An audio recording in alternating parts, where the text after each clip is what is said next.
أشهد أن لا إله إلا الله وحده لا شريك له وأشهد أن محمدا عبده ورسوله أما بعد فأعوذ بالله من الشيطان الرجيم بسم الله الرحمن الرحيم الحمد لله رب العالمين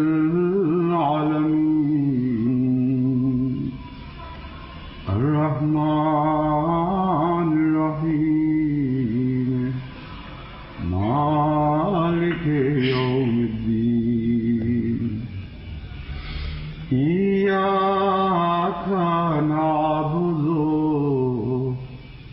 وإياك نستعين اهدنا الصراط المستقيم صراط الذين أنعمت عليهم غير المغضوب عليهم ولا الضالين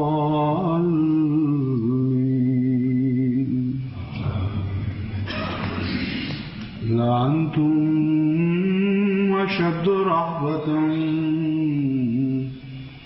أشد رهبة في صدورهم من الله ذلك بأنهم قوم لا يفقهون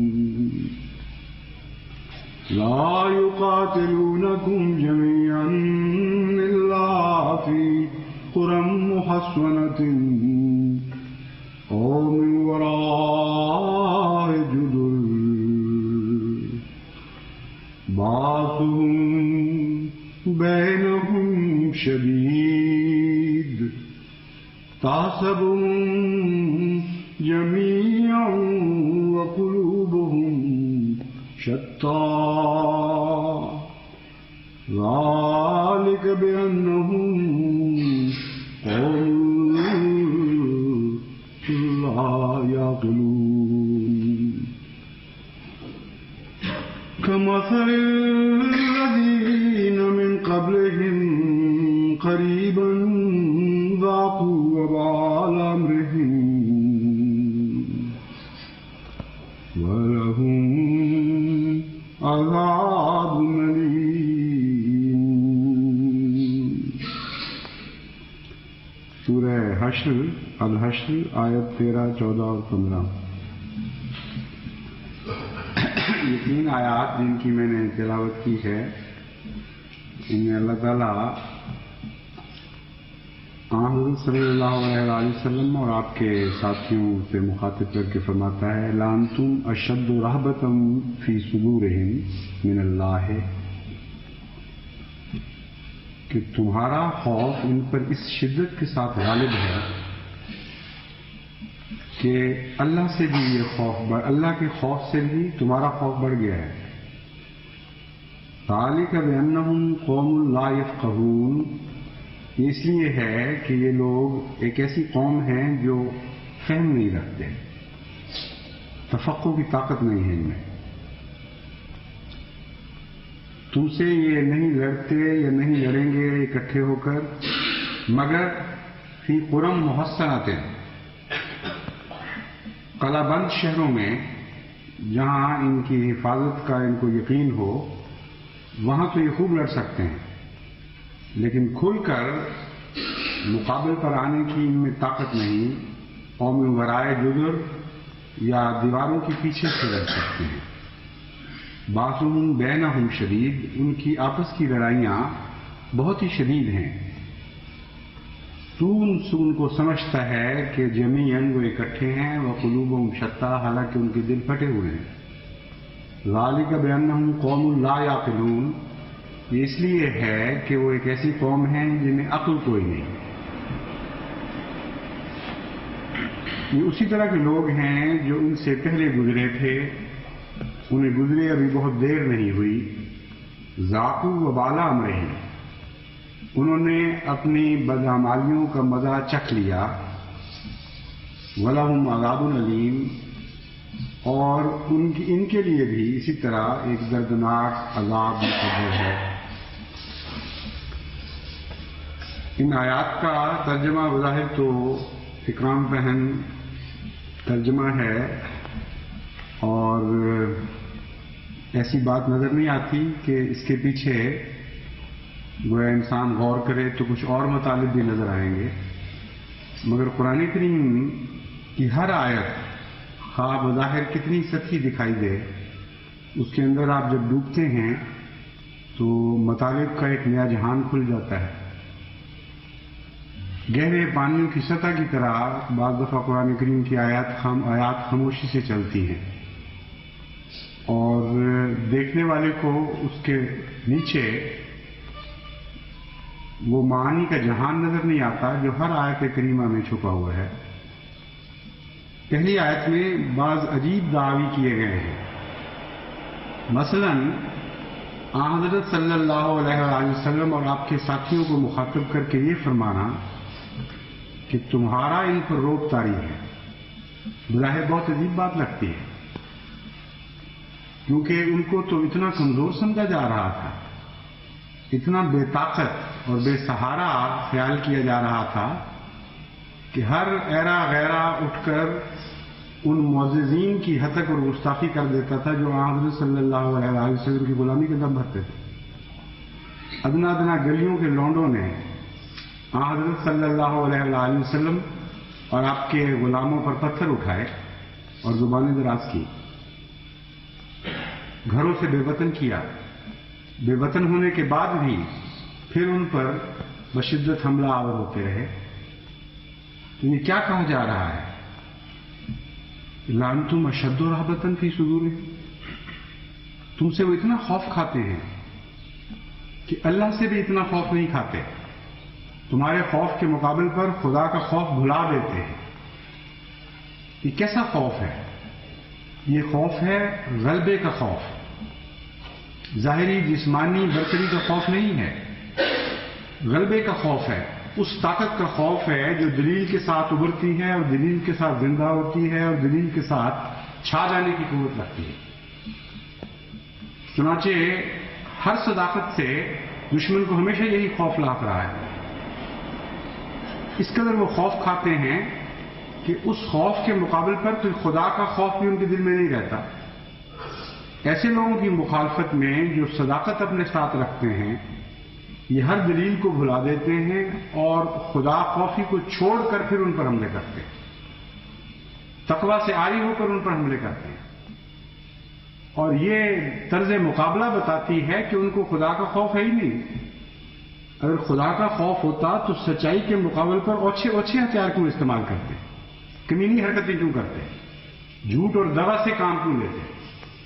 تو خوف ہے اس قوت کا جو قوت اپنی ذات میں ان کو ابھرتی ہوئی دکھائی دے رہی ہوتی ہے. بظاہر وہ ایک اپنے وقتی طور پر اتنی غیر معمولی طاقت اختیار نہیں کر چکی ہوتی کہ اس کے خلاف یہ حملے نہ کریں، اسے دبانے کی کوشش نہ کریں، ظلم و ستم سے کام نہ لیں. اگر ایسا خوف ہوتا تو ان کو ضرورت کیا تھی حضرت صلی اللہ علیہ وسلم اور آپ کے غلاموں پر حملے کرنے کی.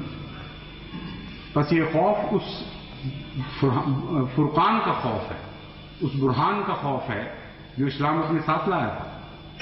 یہ ویسا ہی خوف ہے جیسا اندھیرے کو روشنی سے ہو. صبح کی پہلی کرن سے بھی رات خوف کھاتی ہے، اگرچہ وہ رات کو دبا نہیں سکتی، لیکن رات کا دل جانتا ہے کہ صبح کی پہلی کرن مجھے کھا جائے گی اور میرا وجود مٹا دے گی اس دنیا سے. اسی قسم کا خوف صداقت کے دشمنوں کو ہوا کرتا ہے، اور پھر ان کے جو حملے ہیں ان میں بھی ان کی حملوں کی طرز میں وہی خوف جاری رہتا ہے اور نمایاں طور پر دکھائی دیتا ہے. اب جماعت احمدیہ کے ساتھ جو ظلم و ستم روا رکھے جا رہے ہیں، ان میں یہ پہلو بھی موجود ہے اور وہ دوسرا پہلو بھی موجود ہے جس کا اس آیت میں آئندہ ذکر کیا گیا ہے، لا یقاتلونکم جمیعا الا فی قری محصنۃ، تم پر یہ حملے محفوظ قلعہ بند شہروں میں بیٹھ کے کرتے ہیں، ایسے ممالک میں کرتے ہیں جہاں ان کو پتہ ہے کہ آگے سے جواب نہیں دیا جا سکتا، ایسے ممالک میں کرتے ہیں جہاں ان کو پتہ ہے کہ انہیں ظاہری مادی غلبہ حاصل ہے اور یہ حکومتوں کی حفاظت میں بیٹھے ہوئے ہیں،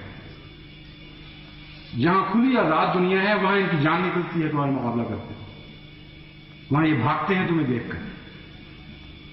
کیسی عظیم بات بیان فرمائی ہے، کیسا نفسیاتی نقطہ قرآن کریم نے کھول دیا کہ ان کا طرز مجادلہ تمہیں بتا دے گا کہ بزدل لوگ، یہ کتابیں ضبط کرنا، یہ ایک طرف سے گند بکے چلے جانا اور دوسری طرف سے بات کرنے کی اجازت نہ دینا، یہ یہی قصہ ہے جو قرآن کریم بیان فرما رہا ہے۔ یقاتلونکم جمیعا الا فی قری محصنۃ او من وراء جدر، انہوں نے جو دنیاوی طاقتوں کی دیواریں کھڑی کی ہوئی ہیں ان کے پیچھے سے حملے کرتے ہیں، اور یہ ان کا رویہ صرف ایک سمت میں نہیں ہوتا، ہر سمت میں ان کا یہی طریقہ کار ہوتا ہے، اور یہ طریقہ کار کسی صاحب نظر کے لیے چھپ نہیں سکتا۔ دشمن اسلام طاقتیں بڑی بڑی ہیں دنیا میں،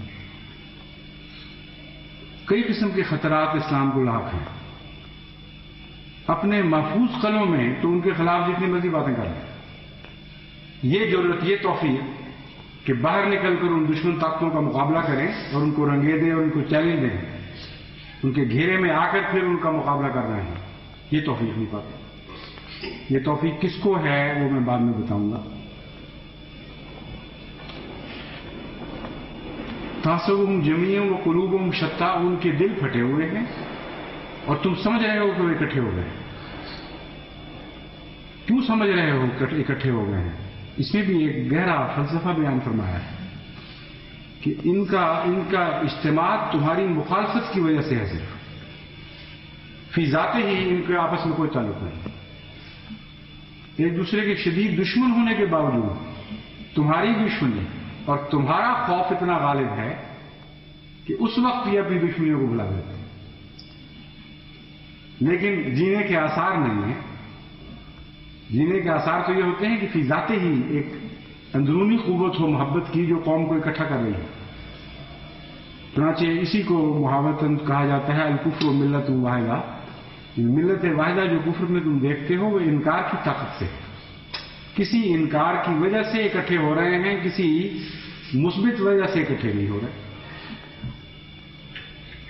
ذالک بانہم قوم لا یعقلون، عقل بالکل نہیں ہے ان میں کہ اس اجتماع، اس اتحاد کے تو معنی کوئی نہیں ہوا کرتے۔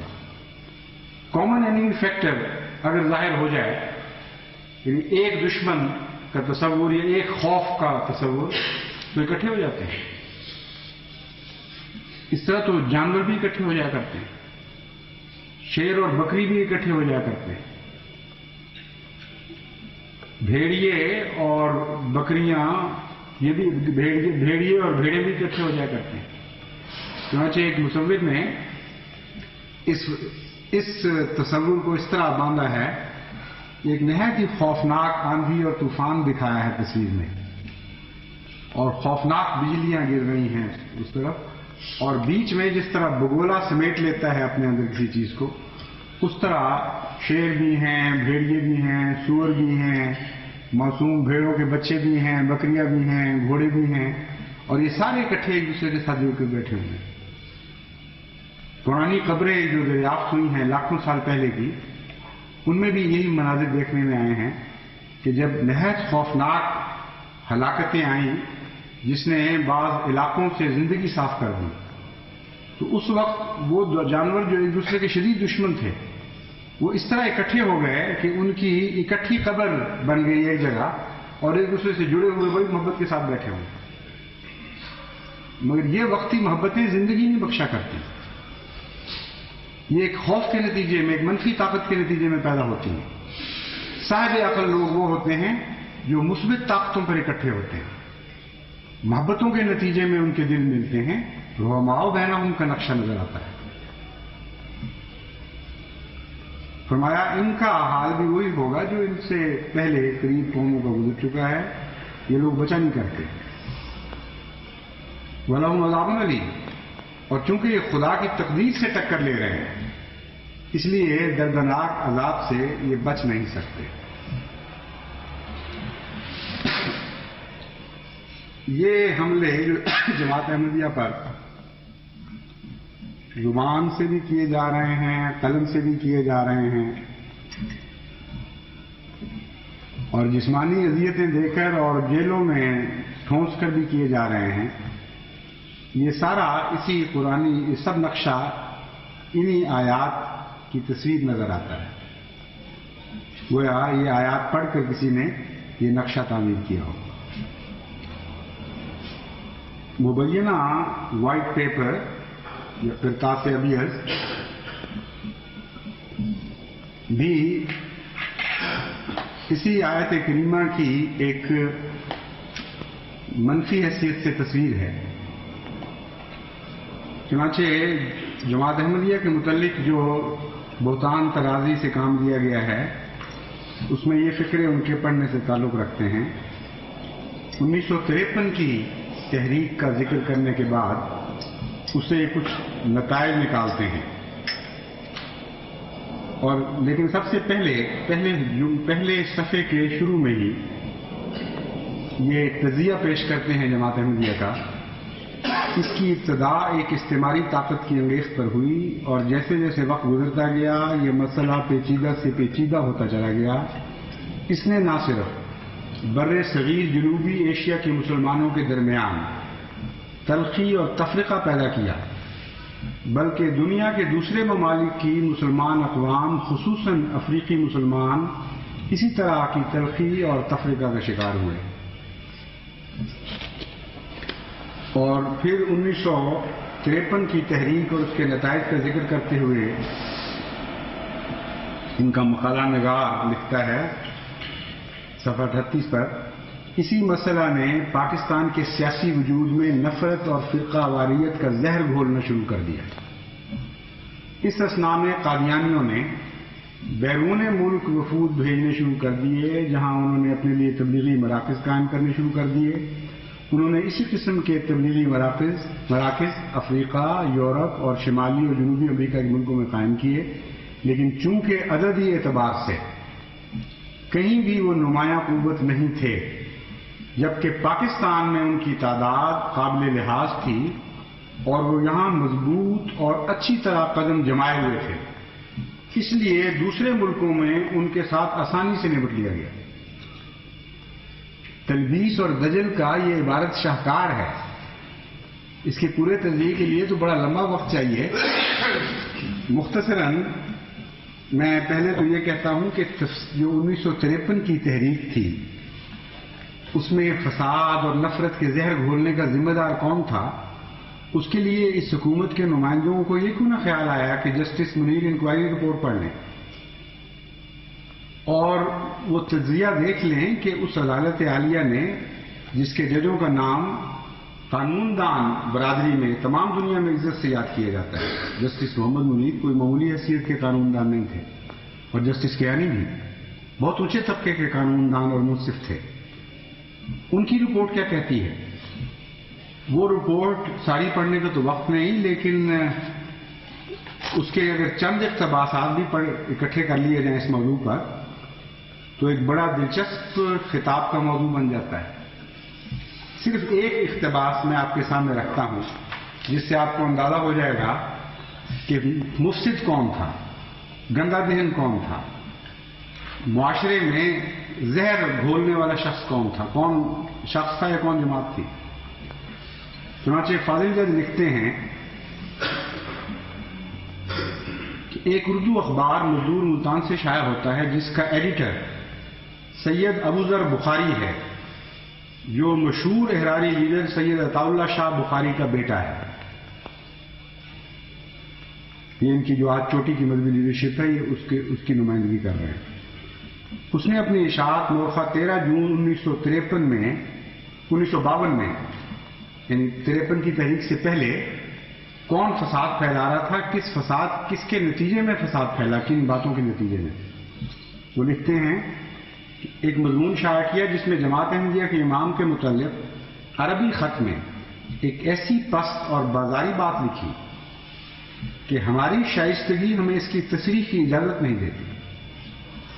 اگر یہ الفاظ احمدی جماعت کے کسی فرد کے سامنے کہے جاتے اور نتیجہ یہ ہوتا کہ کسی کی کھوپڑی توڑ دی جاتی تو ہمیں اس پر ذرا بھی تعجب نہ ہوتا.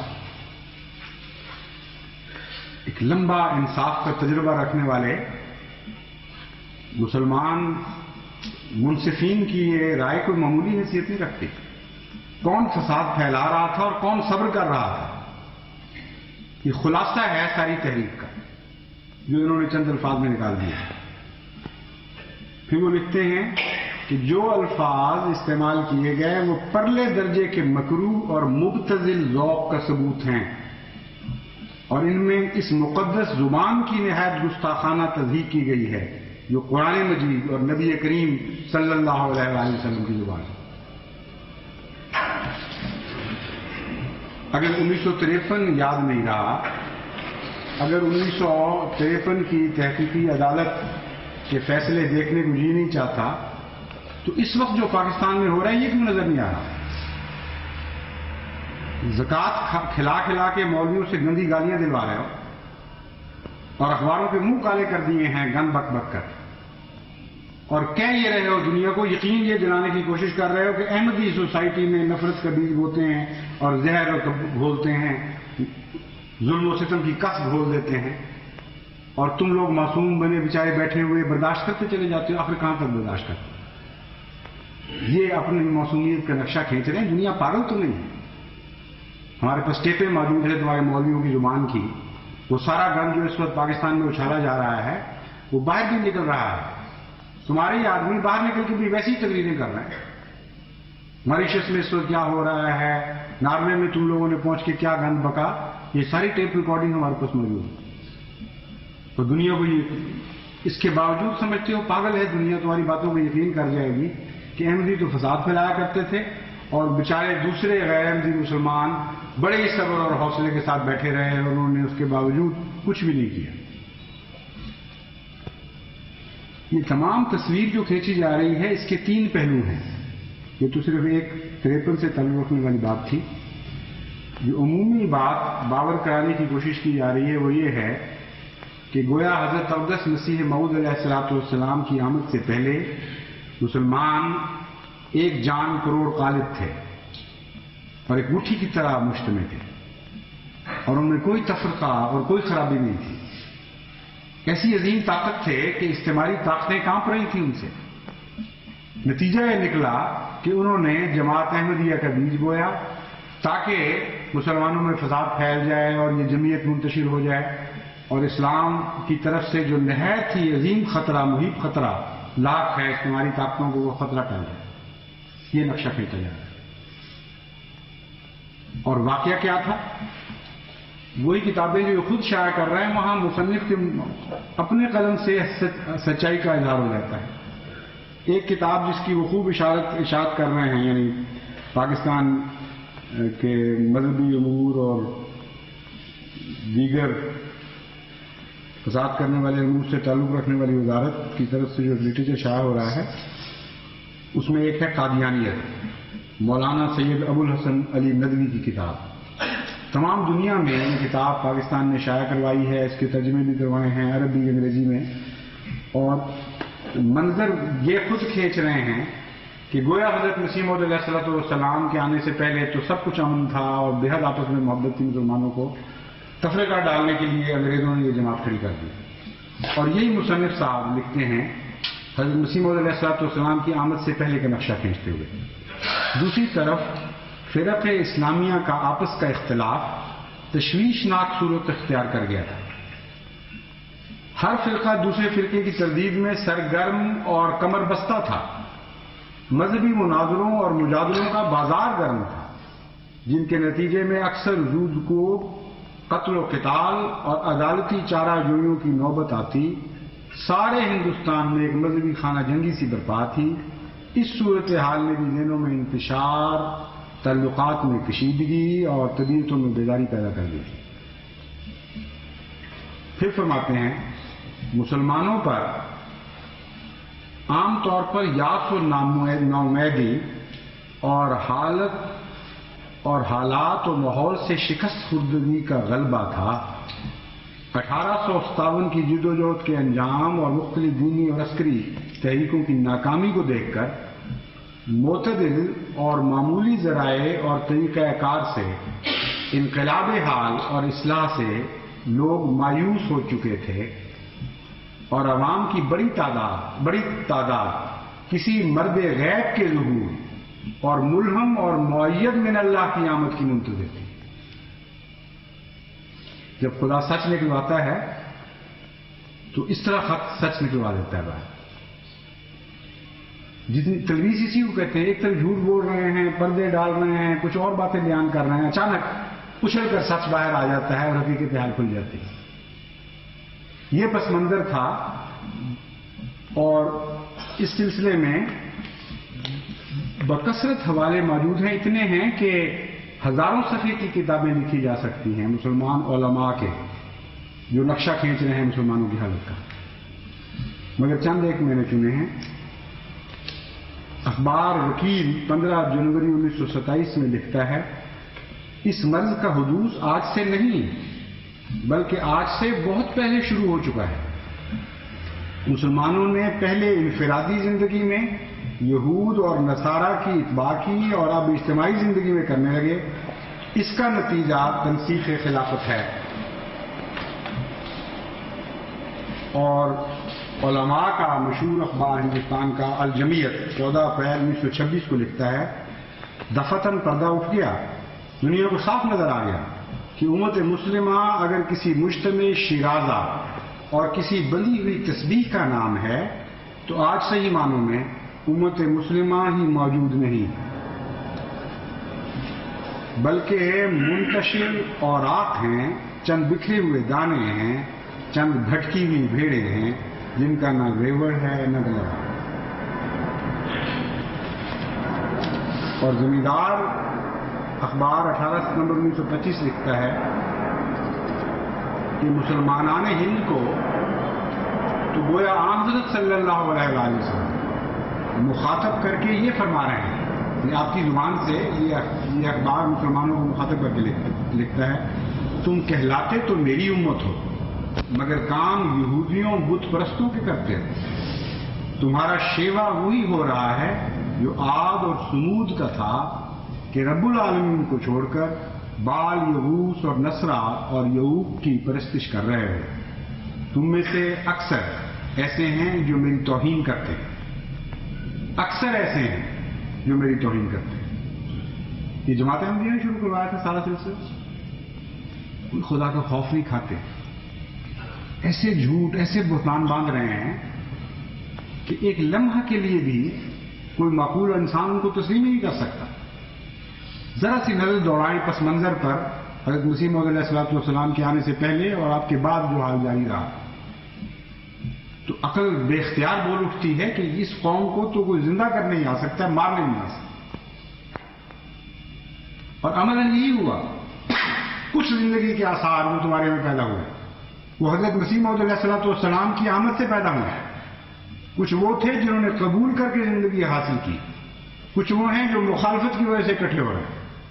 قلوبہم شتیٰ، دل تو ان کے پھٹے ہوئے ہیں، لیکن یہ تھوڑا سا سہارا ملا ہے، یہ جو سانس لینے کے دن مل گئے ہیں، یہ تو صرف اہمیت کی مخالفت کی وجہ سے۔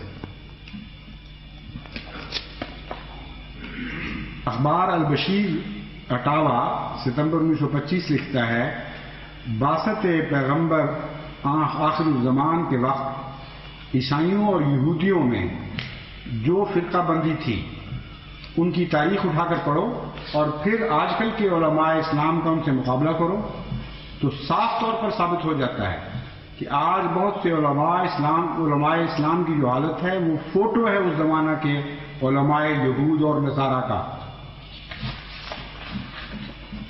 اور جہاں تک مسلمان شعراء کا تعلق ہے وہ تو ایسے دردناک اشعار ہیں علامہ حالی کے، جو نوحہ کہا ہے انہوں نے، اور پھر شکوہ کے بعد جواب شکوہ میں علامہ اقبال نے جس طرح ذکر کیا دوسری کتب میں، وہ بھی ایک لمبی کہانی ہے۔ چند شعر میں آپ کو پڑھ کے سناتا ہوں۔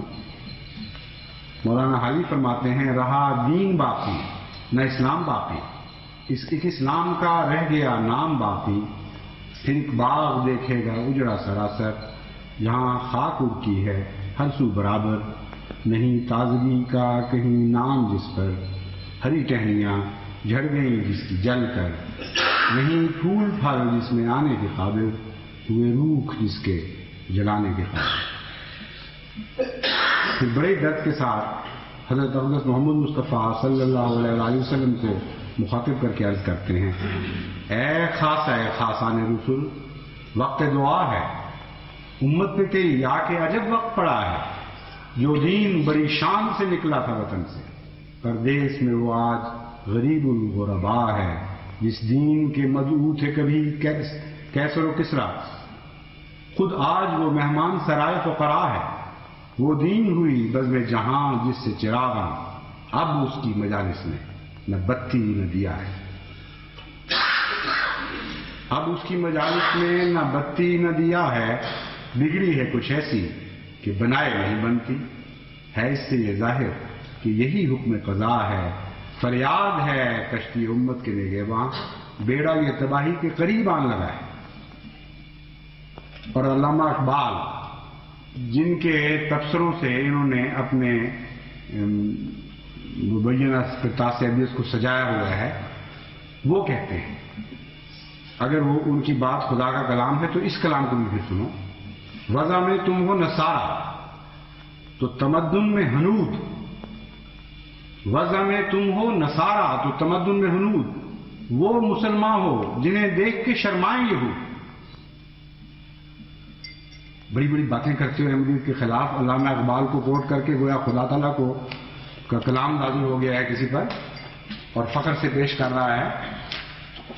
یہ بھی تو سنو کہ علامہ اقبال کی زبان تمہیں مخاطب کر کے کیا کیا کچھ کہہ گئی ہے۔ اور اب مولانا مودودی کی بات سنیے، فرماتے ہیں بازاروں میں جائیے، مسلمان رنڈیاں آپ کو کوٹھوں پر بیٹھی نظر آئیں گی، مسلمان زانی گشت لگاتے ملیں گے، جیل خانوں کا معائنہ کیجیے، یہ مسلمان چوروں کا، مسلمان ڈاکوؤں اور مسلمان زنا شوی سے کیا لفظ لکھا ہوا ہے میٹا سا ہوا ہے اور مسلمان بدمعاشوں سے آپ کا تعارف ہوگا، اور دفتروں اور عدالتوں کے چکر لگائیے، رشوت خواری، جھوٹی شہادت، جال، فریب، ظلم اور ہر قسم کے اخلاقی جرائم کے ساتھ آپ لفظ مسلمان کا جوڑ لگا ہوا پائیں گے۔ سوسائٹی میں پھریے، کہیں آپ کی ملاقات مسلمان شرابیوں سے ہوگی، کہیں آپ کو مسلمان قمار باز ملیں گے، کہیں مسلمان سازندوں اور مسلمان گویوں اور مسلمان بھانڈوں سے آپ دوچار ہوں گے۔ یہ لفظ مسلمان دیکھیے کتنا ذلیل ہو کر دیا گیا ہے اور کن کن صفات کے ساتھ جمع ہو رہا ہے۔ مسلمان اور زانی، مسلمان اور شرابی، مسلمان اور قمار باز، مسلمان اور رشوت خور، اگر وہ سب کچھ ایک کافر کر سکتا ہے وہی ایک مسلمان بھی کرنے لگے تو پھر مسلمان کے وجود کی دنیا میں حاجت ہی کیا ہے۔ یہ جماعت احمدیہ نے کیا سارا، نعوذ باللہ من ذالک۔ خدا خوف خدا کرو، غور کرو اس بات پر کہ خوف خدا نہیں رہا تم میں۔ ہمارا خوف تو ہے یہ غالب نہ آ جائیں، لیکن خوف خدا تم میں کچھ نہیں رہا۔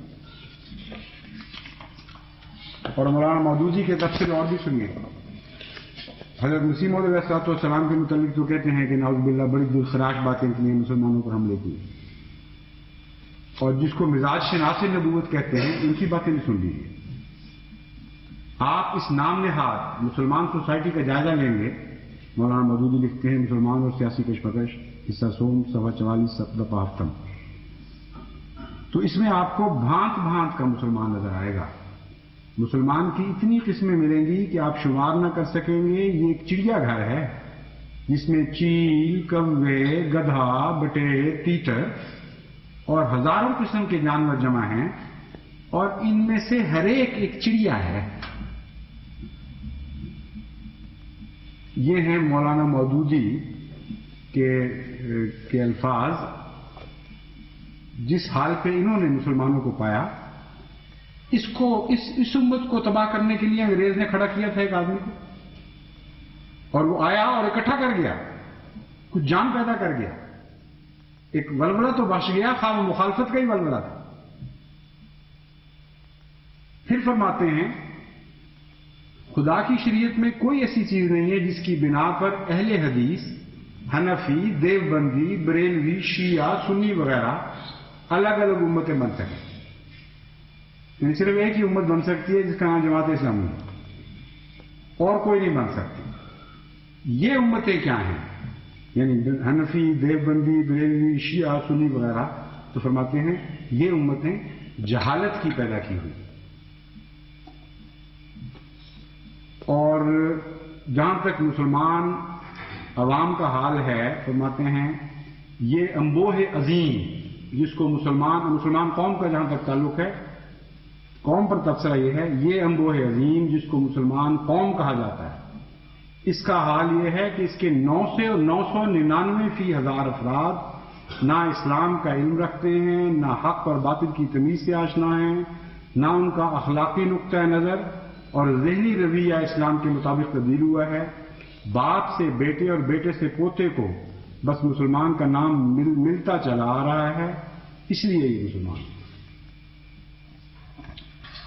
جیسا کہ میں نے بیان کیا تھا، بے شمار ہیں حوالے بکثرت، اس میں قوم کے پرانے اور نئے علماء نے خاص موج کے وقت تسلیم کیا ہوا ہے کہ کیا حالت ہے مسلمانوں کی، اور اس ساری حالت کا ذمہ دار جماعت احمدیہ کو قرار دے دینا حد سے زیادہ ظلم ہے. چند حوالے میں آپ کو بتا دیتا ہوں، ملکوں کے الگ الگ حوالے، اگر کسی نے پڑھنے ہوں تو وہاں سے دیکھ سکتا ہے.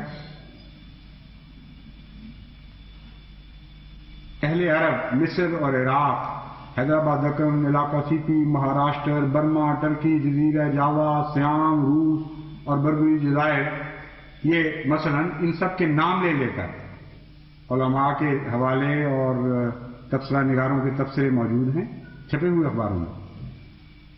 وہ حوالے یہ ہیں: زمیندار 16 جولائی 1926، اہل حدیث 18 فروری 1981، مستقل 12 جولائی 1929، ہمدم 8 ستمبر 1920، اہل حدیث 14 جنوری 1921، اہل حدیث 28 جنوری 1921، پھر اہل حدیث 16 اپریل 1910، اخبار سیاست 5 نومبر 1925، اخبار ملاپ 16 اگست 1925، اخبار مدینہ 1 اپریل 1925، اخبار ہمدم 17 جنوری 1925، اخبار انقلاب 1 جون 1930، اہل حدیث 25 جنوری 1920، اخبار طوفان 27 ستمبر 1930، اخبار تنظیم 8 نومبر 1925، اخبار اتحاد 31 مئی 1931، اخبار ہمت 24 اگست 1938، اخبار مشرق 16 مئی 1930. اور یہ تو صرف چند ہیں ابھی. اور اس موضوع پر مختلف کتب میں، خود مولانا مودودی صاحب کی کتب میں بکثرت حوالے موجود ہیں، اور اہل علم سے وہ پوشیدہ تو نہیں ہیں.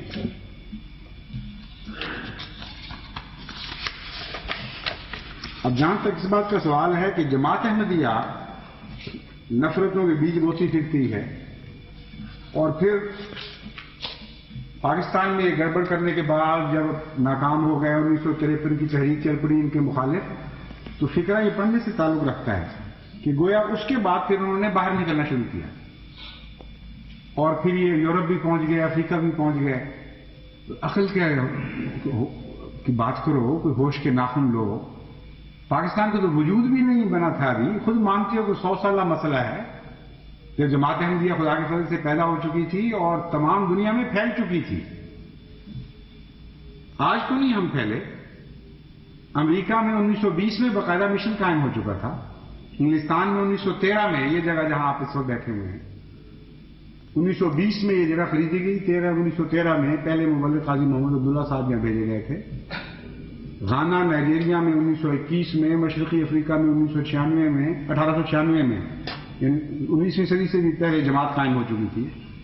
1934 میں باقاعدہ مشن کھولا گیا. جنوبی امریکہ ارجنٹائن میں 1936 میں باقاعدہ مشن کھولا گیا. ہنگری, پولینڈ, چیکوسلوواکیہ 1936 میں ان مشرقی یورپین ممالک میں جماعتوں کے مشن کھولے جا چکے تھے. اسپین, اٹلی, البانیہ 1936 میں مشن قائم ہوئے. برما مشن 1935 میں. غرضی کے اب سارے عالم کا جائزہ لیں. جماعت احمدیہ تو خدا کے فضل سے مدتوں پہلے جا کر پھیل بھی چکی تھی. اور کیا کام کر رہی تھی؟ فساد کر رہی تھی یا کچھ اور کام کر رہی تھی؟ اب یہ حصہ ہے یہ ہے. تو یہ بھی میں ایسے دوستوں کی رائے آپ کو سناتا ہوں جن کی رائے پر آپ کو اعتماد کرنا پڑے گا. یہ احمدی نہیں ہو اور اس کے باوجود حق بات ان کی زبان پر جاری ہو رہی ہے. زمیندار دسمبر 1926 نے لکھا, ہم مسلمانوں سے دریافت کرنا چاہتے ہیں کہ وہ دنیا میں اپنے دین مقدس کو پھیلانے کے لیے کیا جد و جہد کر رہے ہیں. ہندوستان میں 7 کروڑ مسلمان آباد ہیں. کیا ان کی طرف سے ایک بھی قابل ذکر تبلیغی مشن مغربی ممالک میں کام کر رہا ہے؟ مگر یہ لکھنے والے کو پتہ نہیں تھا نا کہ ابھی تیل دریافت نہیں ہوا.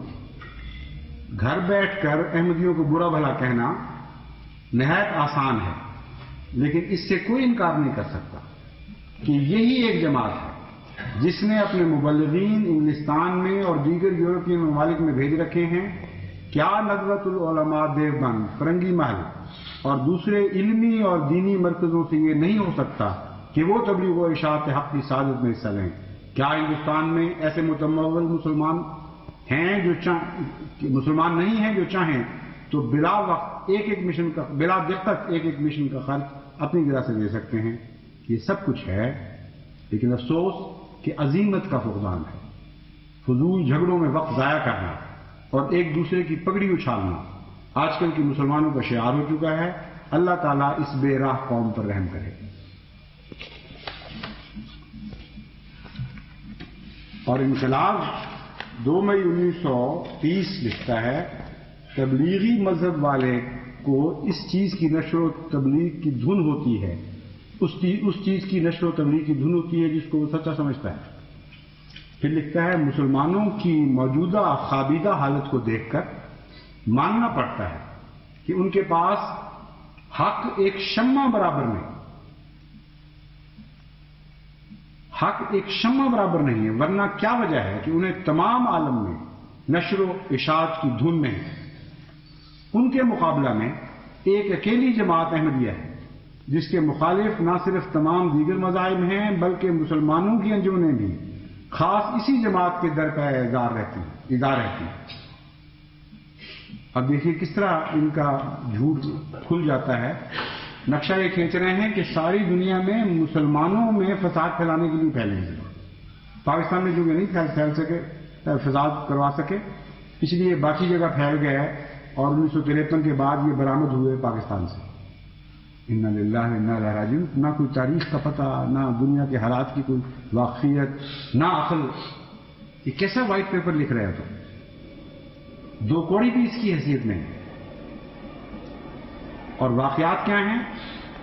آپ کے اخبار جن کا احمدیہ سے کوئی تعلق نہیں, وہ لکھتے ہیں کہ جماعت احمدیہ یہ دنیا کے سارے مذاہب دشمن, کیونکہ اسلام کی نمائندہ کے طور پر یہ تمام مذاہب سے برسر پیغام. اور پھر ظلم کی حد یہ ہے کہ خود مسلمان بھی اس کے دشمن ہوئے جاتے ہیں, جس کے مخالف نہ صرف تمام دیگر مذاہب ہیں بلکہ مسلمانوں کی انجمنیں بھی خاص اس جماعت کے در پہ ایزار رہتی ہیں.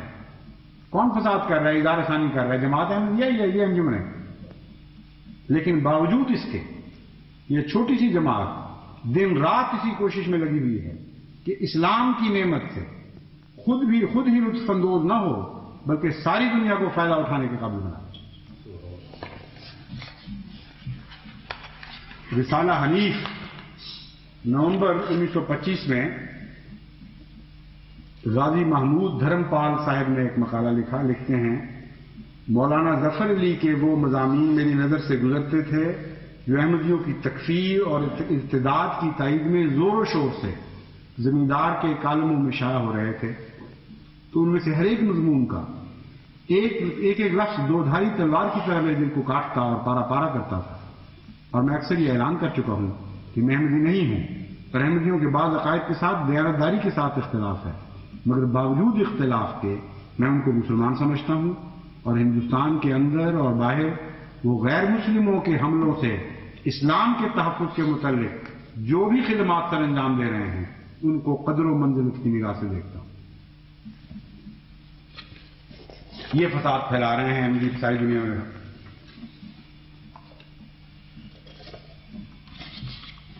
پھر مغربی افریقہ کے مسلمانوں کی بیداری کا تذکرہ کرتے ہوئے لندن کا رسالہ دی افریقن ورلڈ اس رائے کا اظہار کرتا ہے کہ نائجیریا میں احمدی جماعت آزادی حقوق کی جد و جہد میں سب سے پیش ہے.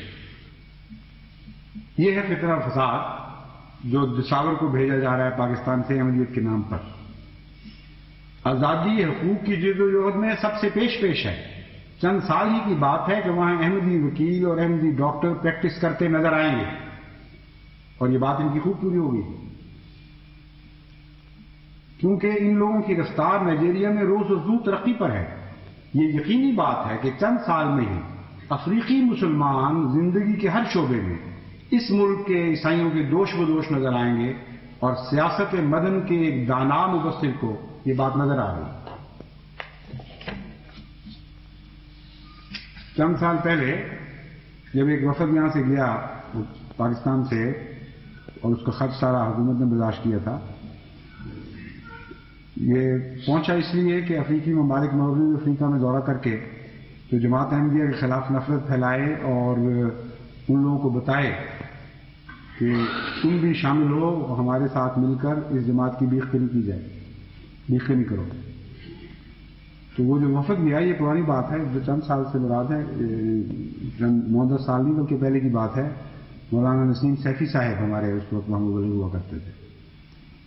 تو اس وفد کے متعلق دلچسپ بات یہ پتہ لگی کہ ان کو کسی نے گھاس ہی نہیں ڈالا، نہ ان کو ریڈیو میں موقع ملا، نہ ان کو ٹیلی ویژن میں آنے دیا گیا اگر وہاں ٹیلی ویژن تھی، اخباروں نے بھی کچھ نہیں پوچھا. تو جو احمدیت کی بیخ کنی کے لیے پاکستان نے وفد بھجوایا تھا، وہ آخر ہمارے مبلغ سے درخواست کرتا ہے فون پر کہ بڑے بے عزت اور ذلیل ہو رہے ہیں، خدا کے لیے ہمارا کچھ انتظام کرو. ہم واپس جا کے منہ کیا دکھائیں گے؟ چنانچہ ہمارے مبلغ انچارج نے درخواست کی، نائب وزیر اعظم تھے سو، ان سے کہا کہ پاکستانی ہمارے بھائی ہیں، اتنا ظلم نہ کرو، خیر کسی بھی سے بھی آئے ہوں ان کی تھوڑی سی تو عزت افزائی ہونی چاہیے. چنانچہ انہوں نے کہا ہم دعوت کرتے ہیں اور آپ بھی تشریف لائیں اور خطاب کریں. چنانچہ وفد کی دعوت کی گئی، اور وہاں جو خطاب انہوں نے کیا اس میں بھی وہ شرارت سے باز نہیں آئے. ایسے فکرے بعض استعمال کر دیے کہ جس کے نتیجے میں جماعت احمدیہ کے متعلق شکوک پیدا ہو جاتا. وہ نائب وزیر اعظم صاحب بڑے ذہین تھے، مسکرا کر دیکھتے رہے، سنتے رہے. اس کے بعد وہ کھڑے ہوئے تقریر کے لیے، تو انہوں نے کہا میاں آپ کس جہان کی بات کر رہے ہیں؟ افریقہ پہ جب دنیا کی نظر ہی کوئی نہیں تھی، یہ واقعی ایک تاریخ بر اعظم تھا جب مصیبتوں اور دکھوں کے ساتھ افریقہ کا نام وابستہ تھا. اس وقت آپ لوگ تو ابھی پیدا بھی نہیں ہوئے تھے. کس نے ہماری فکر کی؟ یہ جماعت احمدیہ. کس نے ہمیں عیسائیوں کے چنگل سے بچایا؟ یہ جماعت احمدیہ.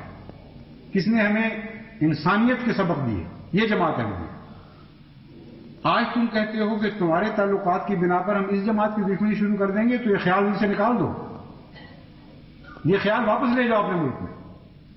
یہ جماعت ہماری محسن ہے، اور ہم اور جو کچھ بھی ہوں ہم محسن کچھ بہرحال نہیں. یہ سارے واقعات بھول گئے ہیں اور یہ سمجھتے ہیں کہ افریقہ کو پتہ ہی کچھ نہیں کیا ہو رہا ہے. وائٹ پیپر پڑھیں گے اور ایک دم کہہ دیں گے وہ بڑی خبیث جماعت، اس کو ہلاک کر دینا چاہیے. ساری دنیا ہوش رکھتی ہے، بے عقل نہیں ہے دنیا. ان کو پتہ ہے کیا ہو رہا ہے. تاریخ سے، اپنی تاریخ سے واقف ہے، تمہاری تاریخ سے بھی واقف ہے. اور اب سنیے شیخو شیواری صاحب جو سابق صدر تھے نائجیریا کے، انہوں نے کیا فساد دیکھا جماعت احمدیہ کی طرف سے اور کس طرح نپٹا اس مسئلے سے. کہتے ہیں نمٹ لیا گیا، ختم ہو گیا. پاکستان میں بھی انہوں نے ختم کر دیا اور باہر کی دنیا میں تھے ہی تھوڑے، اس لیے وہ دنیا آپ ہی نمٹا چکی ہے اس مسئلے کو.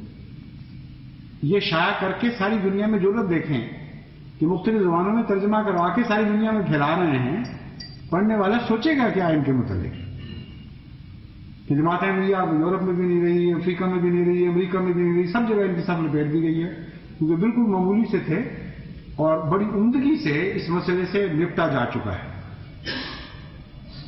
اور کیا فساد بچاتے ہیں؟ شیخ شیلانی صاحب لکھتے ہیں، انہوں نے ایک تقریر میں فرمایا، یہ امر میرے لیے باعث سکون ہے کہ جماعت احمدیہ تبلیغ اسلام اسکولوں اور ہسپتالوں کے قیام میں بدستور بڑے عزم و ثبات کے ساتھ آگے بڑھ رہی ہے.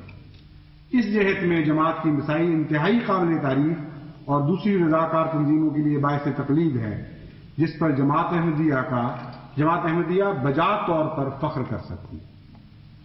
یہ ہے مسئلہ جو دساور کو بھیجا گیا تھا اور اس طرح نپٹ لیا گیا اس سے. سیرا لیون مسلم کانفرنس کے صدر اور وزیر مملکت مصطفیٰ سنوسی صاحب سیرا لیون میں جماعت احمدیہ کے متعلق فرماتے ہیں، احمدیت ایک سچائی ہے اور سچائی کے لیے دن رات ہماری بے لوث خدمت کر رہی ہے. 12 سیکنڈری اسکول اور 50 پرائمری اسکول چلانا معمولی بات نہیں ہے. یہ کام صرف اخلاص، جذبہ، نیک نیتی جیسی خوبیوں سے آراستہ لوگ ہی سر انجام دے سکتے ہیں. اور جماعت احمدیہ کی تنظیمی خدمات کا ذکر کرتے ہوئے سیرا لیون کے وزیر رسم الوسائل آنریبل کونڈے بورے نے ایک موقع پر فرمایا، ایک بہت ہی قلیل عرصہ میں جماعت احمدیہ نے بڑے کارنامے کر دکھائے ہیں. تعلیم کے لحاظ سے بہت سے پرائمری اسکولوں کے علاوہ سیکنڈری اسکول بھی قائم کیے ہیں. لوگوں کی خدمت کے لیے احمدی ڈاکٹر تشریف لا رہے ہیں اور لوگوں کی روحانی اصلاح کے لیے مبلغین ملک کے تقریباً ہر حصے میں موجود ہیں روحانی اصلاح کے لیے. اور خود آپ کے نمائندے جو مختلف وقتوں میں وہاں دورہ کرتے رہے ہیں، ان میں سے ایک کی زبان سے سنیے کہ جماعت احمدیہ کیا ہے اور کس طرح اس مسئلے سے نپٹا جا چکا ہے. پاکستان ٹائمز لاہور میں ایک مضمون شائع ہوا. مشرق وسطی کے نمائندہ خصوصی فرید ایس جعفری نے یہ لکھا تھا. جعفری صاحب اس کشمیر ڈیلیگیشن کا ذکر کرتے ہیں جو افریقہ دورہ پر گیا تھا اور جعفری صاحب اس کے ساتھ تھے. کہ پاکستان حکومت کی طرف سے کشمیر ڈیلیگیشن کے نام پر ایک وفد بھیجا گیا تھا. یہ اس کا ذکر کرتے ہوئے لکھتے ہیں، یہ انگریزی کا ہے، میں اس کا اردو ترجمہ پڑھ کے سنا دیتا ہوں. احمدی مبلغین، یہ حوالہ ہے، پہلے میں حوالہ دے دوں بھول نہ جاؤں. پاکستان ٹائمز لاہور 14 اگست 1964. احمدی مبلغین حیرت انگیز طور پر بہت مقبول ہیں، یہاں تک کہ صدر نکروما کے نزدیک بھی وہ ہر دل عزیز ہیں. مجھے بتایا گیا کہ وہ حقیقی معنوں میں انسانی خدمت کر رہے ہیں، کیونکہ وہ گانا کے نوجوانوں کو مذہبی اور دنیاوی تعلیم دیتے ہیں اور کسی قسم کی تلخی یا نفرت لوگوں کے درمیان پیدا نہیں کرتے. تم تو کہہ رہے ہو تلخی پیدا کرنے جاتے ہیں، نفرت پیدا کرنے جاتے ہیں. تمہارے اپنے نمائندے ڈیلیگیشنز کا جو حصہ تھے وہ کہہ رہے ہیں، صدر نکروما بیان کر رہے ہیں کہ وہ کسی قسم کی تلخی اور نفرت پیدا کرنے کے لیے نہیں آئے. وہ در حقیقت لوگوں کے درمیان اتحاد کے لیے کام کر رہے ہیں. مجھے بتایا گیا ہے کہ احمدی مبلغین لوگوں سے رابطہ عیسائی مبلغین سے بہتر ہے. انہیں خوشامدید کہا جاتا ہے اور پسند کیا جاتا ہے.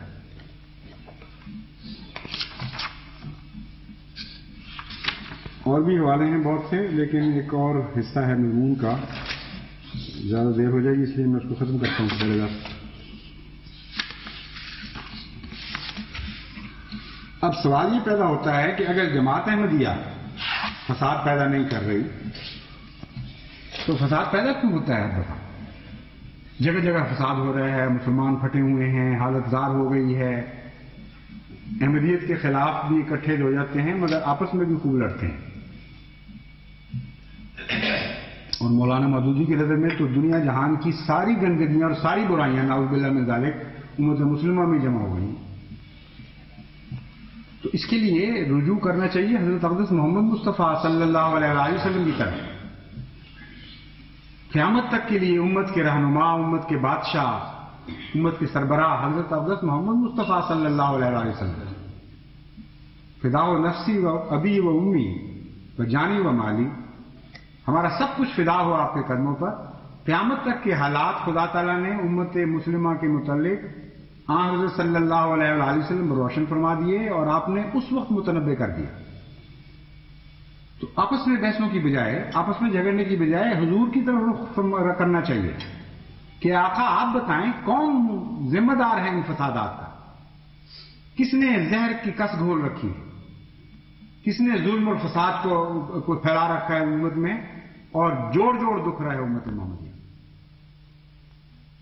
حضرت صلی اللہ علیہ وسلم فرماتے ہیں، حضرت عبداللہ بن عمر سے روایت ہے رضی اللہ تعالیٰ عنہ، حضرت ایک جگہ حضرت عبداللہ بن عمر لکھا ہوا، غالباً عمر ہی ہوگا لیکن اوپر غلطی سے عبداللہ بن عمر لکھا ہوا ہے. بہرحال غالباً یہ حضرت عبداللہ بن عمر ہیں. روایت ہے ترمذی کتاب الایمان باب اختلاف و حاضح الامہ، اور جامع صغیر میں بھی یہ حوالہ موجود ہے. کہتے ہیں حضرت صلی اللہ علیہ وسلم نے فرمایا میری امت پر بھی وہ حالات آئیں گے جو بنی اسرائیل پر آئے تھے، جن میں ایسی مطابقت ہوگی جیسے ایک پاؤں کی جوتے کی دوسرے پاؤں کی جوتی سے ہوتی ہے یا دوسرے پاؤں کے جوتے سے ہوتی ہے. یہاں تک کہ اگر ان میں سے کوئی اپنی ماں سے بدکاری کا مرتکب ہوا تو میری امت میں بھی کوئی ایسا بدبخت نکل آئے گا. بنی اسرائیل 72 فرقوں میں بٹ گئے تھے اور میری امت 73 فرقوں میں بٹ جائے گی، لیکن ایک فرقے کے سوا باقی سب جہنم میں جائیں گے. صحابہ نے پوچھا یہ ناجی فرقہ کون سا ہے؟ تو حضور نے فرمایا صلی اللہ علیہ وسلم وہ فرقہ جو میری اور میرے صحابہ کی سنت پر عمل پیرا ہوگا. یہ تو ہے عمومی فساد کا ذکر کہ کس حد تک یہود سے مشابہ ہو جائے گی نعوذ باللہ من ذالک ایک زمانے میں، لیکن بات تھی وہاں حضرت کی لازمی پوری ہو کے رہنی تھی. دوسری روایت میں حضور صلی اللہ علیہ وسلم مزید روشنی ڈالتے ہیں اس صورتحال پر، اور یہ روایت حضرت علی کرم اللہ وجہ کی ہے.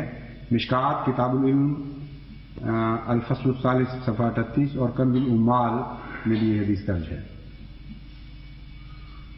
حضرت علی بیان کرتے ہیں کہ حضرت صلی اللہ علیہ وآلہ وسلم نے فرمایا ان قریب ایسا زمانہ آئے گا کہ نام کے سوا اسلام کا کچھ باقی نہیں رہے گا، الفاظ کے سوا قرآن کریم کا کچھ باقی نہیں رہے گا، یعنی عمل ختم ہو جائے گا. اس زمانے کے لوگوں کی مسجدیں بظاہر تو آباد نظر آئیں گی لیکن ہدایت سے خالی ہوں گی. ان کے علماء آسمان کے نیچے بسنے والی مخلوق میں سے بدترین ہوں گے. علماؤہم شر من تحت عظیم السماء، ان کے علماء، اب یہ نشاندہی ہو گئی کہ ذمہ دار کون ہے. ان کے علماء آسمان کے نیچے بسنے والی مخلوق میں سے بدترین ہوں گے. ان میں سے ہی فتنے اٹھیں گے اور ان میں ہی لوٹ جائیں گے، یعنی تمام خرابیوں کا وہی چشمہ ہو. حضرت صلی اللہ علیہ وسلم فرما رہے ہیں علماء شر من تحت عظیم السماء، آسمان کے نیچے بدترین مخلوق ہوں گے جو میری امت میں میری طرف منسوب ہو رہے ہوں گے. لیکن فرمایا علماء ہوں گے ان لوگوں کے علماء، میرے ساتھ ان کا کوئی روحانی تعلق نہیں. اور جتنے فتنے امت میں اٹھتے اور پھیلتے دیکھو گے یہ تمام علماء سے پھوٹیں گے اور پھر واپس ان میں لوٹ جایا کریں. یہ حدیثیں کیوں نہیں پڑھتے؟ تمہارا سو کالڈ وائٹ پیپر کچھ اور کہہ رہا ہے، حضرت محمد مصطفیٰ صلی اللہ علیہ وسلم کا وائٹ پیپر کچھ اور کہہ رہا ہے، اور حضرت صلی اللہ علیہ وسلم کے وائٹ پیپر کے مقابل پر تمہارے وائٹ پیپر کی حیثیت ہی کچھ نہیں. تو جہنم کا کاغذ قرار دیا جا سکتا ہے وہ کاغذ جو حضرت محمد مصطفیٰ صلی اللہ علیہ وسلم کے لکھے کا انکار کر رہا ہو یا اس کی مخالفت کر رہا ہو. تو آپ کے کہے کوئی تسلیم نہ کرتا ہو اس کی تو حیثیت ہی کوئی نہیں رہتی.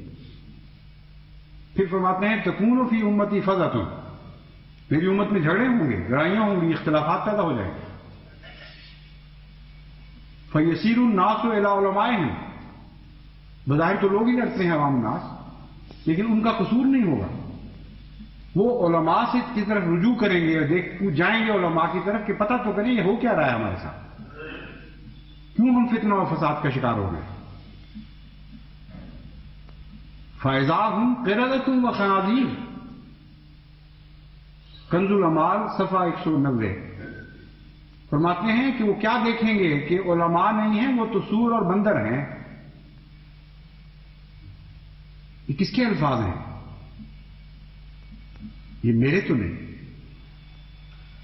یہ کسی اور عالم دین کے نہیں، کسی صحابی کے نہیں، کسی خلیفہ کے نہیں، حضرت محمد مصطفیٰ صلی اللہ علیہ وآلہ وسلم، جن کو خدا تعالیٰ نے خبر دی تھی، کیونکہ آپ کوئی کلام اللہ سے خبر پائے بغیر نہیں کرتے تھے۔ یہ حدیث سے کیوں چھپا لیتے ہو؟ یہ کیوں بیان نہیں کرتے امت کے سامنے؟ فتنہ و فساد کا مسئلہ حل ہو چکا ہے، حضور اکرم پہلے سے فرما چکے ہیں کہ فتنے ہوں گے، اختلاف ہوں گے، تفریقے دیکھو گے، لیکن ذمہ دار علماء ہوں گے اور کسی کو ذمہ دار قرار نہ دیں۔ اور جب حضور اکرم صلی اللہ علیہ وآلہ وسلم ایک بات بیان فرمائیں تو پھر خدا تعالیٰ کی تقدیر تمہارے منہ سے بات نکلوا کے چھوڑے گی کہ ہاں تم ذمہ دار ہو۔ حضرت صلی اللہ علیہ وآلہ وسلم کی بات تو ضائع نہیں جا سکتی۔ ایک اور جگہ حضرت صلی اللہ علیہ وآلہ وسلم فرماتے ہیں کہ علم باقی نہیں رہے گا، لوگ جاہلوں کو اپنا پیشوا بنا لیں گے، ان سے دین کی باتیں پوچھیں گے اور علم کے بغیر فتویٰ دیں گے، خود بھی گمراہ ہوں گے اور دوسروں کو بھی گمراہ کریں گے۔ مشکات باب العلم۔ اور یہ جو بات ہے کہ علماء جاہل ہوں گے اور بغیر علم کے فتوے دیں گے، یہ دور جانے کی ضرورت نہیں۔ ابھی چند دن ہوئے جنگ میں صدر پاکستان کا بیان شائع ہوا تھا کہ 11,000 امام مسجد پاکستان میں چٹے ان پڑھ، کورے ان پڑھ ہیں، اور تقریباً 32 یا کتنے ہزار تھے جو نیم پڑے ہوئے ہیں۔ اور وہ یہ محاورہ اس وقت بھول گئے کہ نیم ملا خطرہ ایمان، وہ بھی خطرہ ایمان ہی رہتا ہے۔ نیم حکیم جس طرح خطرہ جان ہوا کرتا ہے، نیم ملا بھی خطرہ ایمان ہوتا ہے۔ تو جس ملک کے نصیبے میں یہ لکھا گیا ہو، اور حضرت صلی اللہ علیہ وآلہ وسلم نے 1400 سال پہلے یہ خبر دے رکھی ہو، مخبر صادق صلی اللہ علیہ وسلم، کہ علم اس طرح نہیں اٹھا کرتا کہ خدا تعالیٰ علم کو کھینچ کے لے جاتا ہے۔ عالم لوگ اٹھ جاتے ہیں دنیا سے، ان کی جگہ جو حلال لے لیتے ہیں، ان پڑھ لوگ آ جاتے ہیں اور پھر اپنی جہالت میں فتوے صادر کرتے ہیں اور فسادات پھیلاتے ہیں دنیا میں۔ زمیندار 18 جون 1915 لکھتا ہے، جب فضائے آسمانی میں کسی قوم کی دھجیاں اڑنے کے دن آتے ہیں تو کیا ہوتا ہے؟ کوئی استعماری طاقت احمدیت کا بیج نہیں لگایا کرتی، پھر کچھ اور طریق ہوتا ہے دھجیاں اڑانے کا۔ کہتے ہیں اس کے امام اور اس کے آیان و اکابر سے نیکی کی توفیق چھین لی جاتی ہے۔ کیسا گہرا حکمت کا کلام ہے، اس میں کوئی شک نہیں۔ لکھنے والے نے بہت ہی صحیح نقطہ بیان کیا۔ آیان و اکابر سے نیکی کی توفیق چھین لی جاتی ہے، تب قومیں تباہ ہوا کرتی، اور اس کے صاحب اثر و نفوذ افراد کی بدعمالیوں کو اس کی تباہی کا کام سونپ دیا جاتا ہے، اور یہ خود اللہ تعالیٰ کا فیصلہ ہے۔ مسلمانان ہند کی شامت اعمال نے مدت ہے مدید سے جھوٹے پیروں اور جاہل مولویوں اور ریاکار زاہدوں کی صورت اختیار کر رکھی ہے، جنہیں نہ خدا کا خوف ہے، نہ رسول کا پاس، نہ شرع کی شرم، نہ عرف کا لحاظ۔ یہ ذی اثر و با اقتدار طبقہ جس نے اپنے دام تزویر میں لاکھوں انسانوں کو پھنسا رکھا ہے، اسلام کے نام پر ایسی ایسی گناہونی حرکتوں کا مرتکب ہوتا ہے کہ ابلیس لعین کی پیشانی بھی عرق انفعال سے تر ہو جاتی ہے۔ حضرت مسیح موعود علیہ السلام کو متعلق کہتے ہیں دل آزاری کی باتیں کی۔ یہ تمہارے اپنے علماء، اپنے لکھنے والے، اپنے صاحب نظر لوگ جو صورت حال پر نظر ڈال کر حق کی بات کہتے ہیں، یہ تم نہیں سنتے، یہ نہیں دیکھتے کیا لکھا ہوا ہے۔ ایک لفظ بھی کسی احمدی کا نہیں ہے اس میں نے تو یہ احتیاط کی ہے کہ تمام کا تمام جو بھی فتویٰ ہے وہ ان کے اپنے علماء کا فتویٰ پیش کروں گا اور کر رہا ہوں، ان کے اپنے لکھنے والوں صاحب قلم لوگوں کی تحریریں پیش کر رہا ہوں اور اسی پر اکتفا کروں گا، کیونکہ احمدی تو محبت کی بات کبھی کریں تو ان کو غصہ آ جاتا ہے۔ احمدی تو حضرت صلی اللہ علیہ وآلہ وسلم کا عشق کا اظہار بھی کریں تب بھی آگ لگ جاتی ہے، کلمے سے جان نکل رہی ہے۔ اس لیے ہماری باتوں کو تو بہت برا بنائیں، اپنی باتوں کو تو نہیں بنا سکتے. کس کس کتاب کو آپ ضبط کریں گے ان میں سے؟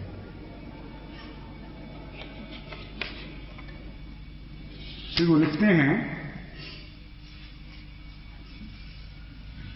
با اقتدار طبقہ جس نے اپنے دام تدبیر میں، یہ با اقتدار طبقہ جس نے اپنے دام تدبیر میں لاکھوں انسانوں کو پھنسا رکھا ہے، اسلام کے نام پر ایسی ایسی گھراؤنی حرکتوں کو مرتکب ہوتا ہے کہ ابن ابلیس لعین کی پیشانی بھی عرق انفعال سے تر ہو جاتی ہے.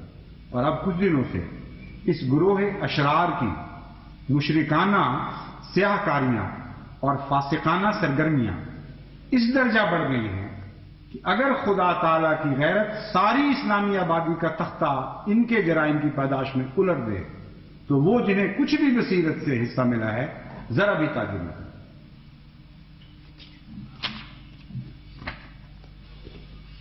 پھر 14 جون کا ذمہ لکھتا ہے ہم مسلمانوں کی اصل تباہی کا ذمہ دار ان کل اعوذی ملاؤں کو سمجھتے ہیں جنہوں نے ہمیشہ اور ہر زمانے میں اپنی کفر دوستی کا ثبوت دیا.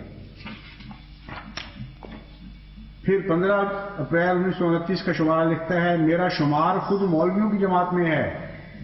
تم یہ نہ سمجھنا کہ کوئی دنیا پرست آدمی ہے، دنیا دار ہے اور مولویوں کے خلاف ہی بول رہا ہے. کہتے ہیں میرا شمار خود مولویوں کی جماعت میں ہے، اس لیے میں ان کی حقیقت سے خوب واقف ہوں. میں پوری ضرورت سے مسلمانوں کو دعوت دیتا ہوں کہ وہ ان ملاؤں کو ایک منٹ بھر بھی مہلت نہ دیں اور اپنی سیاست اور اپنے دین دونوں دائروں میں سے 1 لاکھ خارج کر دیں، کیونکہ نہ وہ سیاست سے واقف ہیں نہ ہی مذہب کی حقیقت سے آگاہ ہیں. وہ صرف فریب اور دجل کے ماہر ہیں اور اپنی ذاتی اغراض کے بندے ہیں. وہ راہبر نہیں ہیں، راہزن ہیں.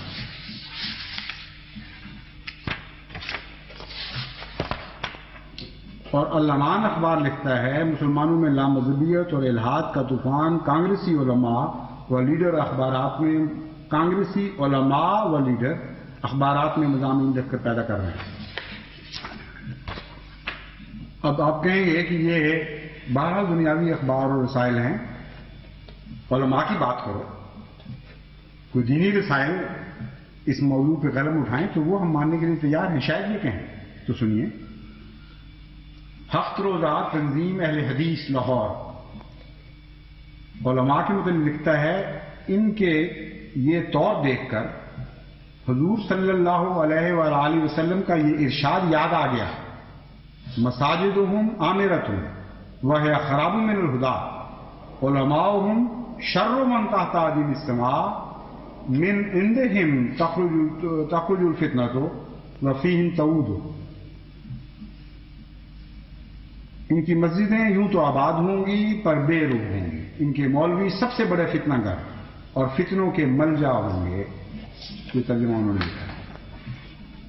اور مولوی ثناء اللہ صاحب امرتسری، اب وہ تو جماعت احمدیہ کے ایجنٹ نہیں تھے نا، باہر یہ استعمار کے ایجنٹ آپ کے نزدیک نہیں تھے. وہ کیا لکھتے ہیں کہ یہ حدیث یہ حضور اکرم صلی اللہ علیہ وسلم کی پیشگوئی علماء کے متعلق پوری ہو چکی ہے یا نہیں ہو چکی. یہ بہت ایک اہم نقطہ ہے قابل غور. جب ان کو توجہ دلاتے ہیں کہ میاں اس طرف بھی تو توجہ کرو جو خطرات حضرت محمد مصطفیٰ صلی اللہ علیہ وسلم دکھا رہے ہیں تمہیں، تم آنکھیں بند کر رہے ہیں اس طرف سے، تم موڑ کے دوسری طرف دیکھ رہے ہیں، اور جن خطرات کا ذکر ہی کوئی نہیں فرما رہا وہ تمہیں نظر آ رہے ہیں. ہوش کے ناخن لو، یہ دیکھو کیا لکھا تھا، کیا فرمایا تھا. تو کہتے ہیں کہ یہ تو ابھی وقت ہی نہیں آیا. تم ہو گئے اشرار الناس، تم ہو گئے آسمان کے نیچے بدترین مخلوق، آگے دینے شروع کر دیتے. خبردار جو علماء کے متعلق کچھ کہا. ہم کہتے ہیں ہم نہیں کہتے، محمد مصطفیٰ صلی اللہ علیہ وسلم نے فرمایا ہے. اور جہاں تک اس بات کو طے کرنے کا تعلق ہے کہ وہ وقت آ چکا ہے یا نہیں، یہ لوگ پیدا ہو چکے ہیں کہ نہیں، یہ ہے اب بحث. اس بحث کے 2 پہلو ہیں. اول یہ کہ اگر نہیں ہوئے تو پھر تم مارے گئے. انہوں نے یہ حال کر دیا تمہارا، تو کل جب وہ پیدا ہو جائیں گے وہ تمہارا کیا کرنے دیں گے. باقی یہ خوشخبری نہیں ہے، اتنی بڑی خوفناک ہلاکت کی خبر کہ رونگٹے کھڑے ہو جانا چاہیے تمہارے. کہ ابھی نیک مولویوں کا دور ہے اور یہ حال ہو گیا ان کا. نعوذ باللہ من ذالک، خدا نہ خاصہ جب وہ آئیں گے جو اشرار الناس ہوں گے تو پھر باقی تو کیا رہے گا؟ اور خوابیں دیکھ رہے ہو فتح کی، خبریں دیکھ رہے ہو اسلام کو اثر نو دنیا میں غالب کرنے کی، یہ اتوار ہیں غالب آنے کے۔ اگر ذرا بھی عقل ہوتی تو پیچھے چھوڑ جاتے ہیں علماء، کہتے کہ ہاں وہ پیدا ہو چکے اور اپنی موت مر گئے۔ مولوی ثناء اللہ صاحب امرتسری کی بات مانو گے یا نہیں؟ وہ بھی ایک مولوی تھے، فرماتے ہیں اہل حدیث 23 فروری 1906 حضرت مسیح موعود علیہ السلام کی زندگی کا حوالہ ہے، یاد رکھیے۔ تم یہ کہتے ہو کہ اس وقت حال یہ تھا گویا کہ سارا عالم اسلام اکٹھا تھا اور فساد کی کلیت ذمہ داری حضرت مسیح موعود علیہ السلام پر۔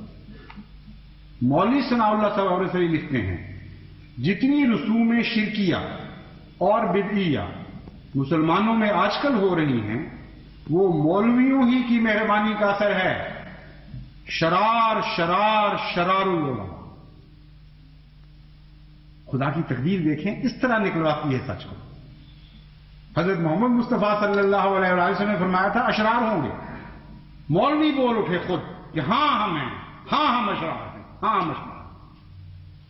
اب تم کہتے ہو کہ فتنہ و فساد کی ذمہ داری جماعت احمدیہ پر عائد ہوتی ہے۔ اہل حدیث 19 اپریل 1907، یہ بھی بڑی اہمیت کا اخبار ہے، حضرت مسیح موعود علیہ السلام کی زندگی میں شائع ہوا۔ لکھتا ہے قرآن میں یہودیوں کی مذمت کی گئی ہے، اور مذمت کیا ہے کہ کچھ حصہ کتاب کا مانتے ہیں اور کچھ نہیں مانتے۔ اس طرف کر دو، یہاں سے ٹکراتا ہے تو اس سے ان کو دے دو نا۔ کہتے ہیں قرآن کریم میں مذمت کی گئی ہے کہ کچھ حصہ کتاب کا مانتے ہیں اور کچھ نہیں مانتے۔ افسوس کہ آج ہم اہل حدیثوں میں بالخصوص یہ عیب پایا جاتا ہے، جس طریقے سے مخالف کی اصلاح کرنا چاہتے ہیں اس سے بجائے ہدایت کے ضلالت پھیلتی، یعنی وہ حدیثیں جن میں یہ ہے کہ 30 دجال ہوں گے، 30 جھوٹی نبوت کے دعوے دار ہوں گے اور وہ سارے دجال ہوں گے اور لا نبی آبادی، یہ حدیث اچھالتے ہیں۔ اس حدیث کا ذکر نہیں کرتے جس میں یہ بھی ذکر ہے کہ مسیح آنے والا ضرور نبی اللہ ہوگا اور دجال کی فہرست میں نہیں ہوگا، کچھ چھپا لیتے ہیں۔ اور یہ حدیث تو یاد ہی نہیں آتی کہ علماءہم شر من تحت اقدام الناس۔ اگر حق ہے، اگر تقویٰ ہے، تو جس طرح کہ خود مولوی صاحب تجزیہ فرما رہے ہیں، کہتے ہیں ہم نے بڑا عیب پایا جاتا ہے، اپنی مطلب کی حدیثیں تو خوب اچھالتے ہیں اور دوسریوں پر ہاتھ رکھ کر بیٹھے ہوئے ہیں۔ پھر آگے لکھتے ہیں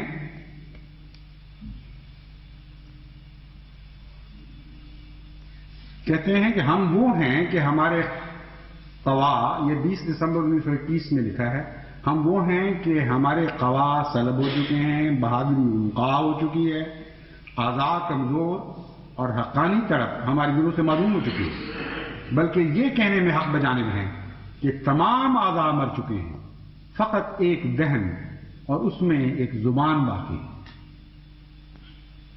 اور وہ زبان کیا کام کرنے کے لیے باقی ہے، کیوں باقی رہ گئی، اس میں جان کس لیے ہے، اس کا ذکر سنیے۔ یہ بھی ہفت روزہ تنظیم اہل حدیث 5 ستمبر 1969 کا اخبار ہے جو زبان کے متعلق کچھ رقم تراز ہے، لیکن اس سے پہلے ایک اور دلچسپ لطیفہ بھی بیان کرتا ہے۔ کہتے ہیں مولانا تھانوی مرحوم سے کسی نے پوچھا تھا کہ یا حضرت یہ مولوی ہو کر لوگ جوتے چرا لیتے ہیں، دھینگا مشتی پر اتر آتے ہیں، یہ کرتے ہیں وہ کرتے ہیں، ایسا کیوں ہوتا ہے؟ تو آپ نے فرمایا میاں مولوی چور نہیں بنتا، چور مولوی بن جاتا ہے۔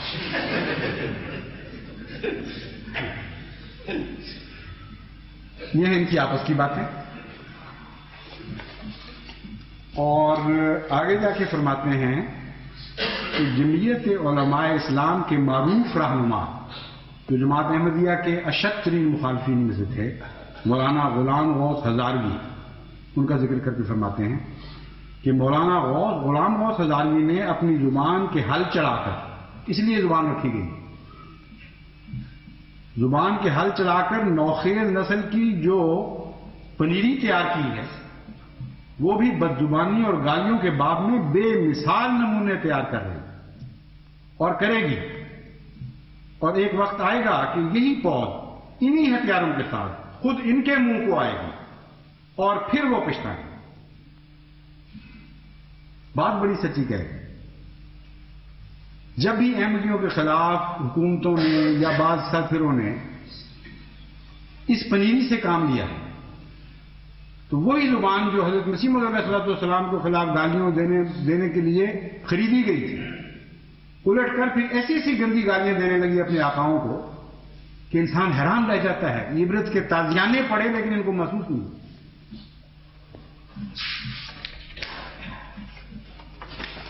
اب بعض لوگ یہ بھی کہہ سکتے ہیں کہ یہ پھر بھی مولوی ہیں آج کل کے زمانے کے، اگر اشرار الناس ہیں تو پھر ان کی بات قابل اعتبار نہیں۔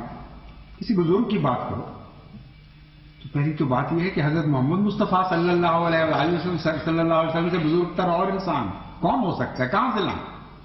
نہ پیدا ہوا نہ ہو سکے گا قیامت تک کے لیے۔ بزرگ تر انسان جو نبیوں کا سردار تھا وہ کہہ گیا ہے، کس کس بات کا انکار کرتے چلے جاؤ گے؟ اور اگر بات کے بزرگوں کی باتیں صرف ماننی ہے تو وہ بھی سنو گے۔ حضرت شاہ ولی اللہ محدث دہلوی نے علماء کو یہودی علماء کا مثیل قرار دیتے ہوئے فرمایا، اگر نمونہ یہود خواہی بے بین علماء سے،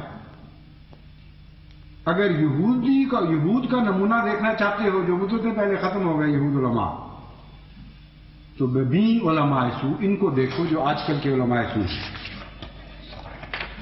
اور علامہ حضرت امام غزالی فرماتے ہیں، لمبی عبارت ہے اس کا بھی میں ترجمہ پڑھ کے سناتا ہوں، کتاب الاملاء من اشکالات الاحیاء، کہ علماء میں سے اکثر پر شیطان غلبہ پا چکا ہے۔ اس زمانے کی بات ہے، احمدیت تو کتنی دیر بعد پیدا ہوئی ہے، اور ان کی سرکشی نے انہیں گمراہ کر دیا، اور ان میں سے ہر ایک اپنے دنیاوی فائدہ کا عاشق ہے، حتیٰ کہ نیکی کو برائی اور برائی کو نیکی خیال کرنے لگا ہے، اور علم دین مٹ چکا ہے، اور دنیا میں ہدایت کے منار گر چکے ہیں، اور علماء نے لوگوں کے دلوں میں یہ خیال پیدا کر دیا ہے کہ علم کی اب 3 صورتیں ہیں۔ حیرت ہے، میں یہ سوچا کرتا تھا کہ یہ بات کی پیداوار ہے، یہ تو بڑی دیر سے بڑا انحطاط شروع ہوا ہے، بڑا ظلم ہے۔ امت محمدیہ میں بہت مدت سے یہ فساد شروع ہے، اور علماء حق اور علماء ربانی اس کے خلاف آواز بھی بلند کرتے رہے، مگر یوں معلوم ہوتا ہے قضاء آسمانی ہے جس کا مقابلہ ہو نہیں سکا۔ کہتے ہیں 3 چیزوں کے لیے علماء رہے ہیں۔ حکومت کا وہ فتویٰ، کہتے ہیں علم کی اب 3 صورتیں ہیں ان کے نزدیک۔ حکومت کا وہ فتویٰ جس کی مدد سے قاضی گنڈوں کے جمع ہونے پر جھگڑوں کا فیصلہ کرتے ہیں۔ آج کے لیے کہاں ہو رہا ہے سب کو علم ہے۔ قاضی شریعت کے نام پر گنڈوں کے جمع ہونے پر فیصلہ کرتے ہیں۔ حضرت امام غزالی فرماتے ہیں کہ علماء کے نزدیک ایک یہ علم کی صورت ہے۔ دوم وہ بحث جس میں ایک متکبر آدمی دوسرے پر غلبہ حاصل کرتا اور اس کا منہ بند کرتا ہے اپنے تکبر کے زور سے، نہ کہ دلیل سے۔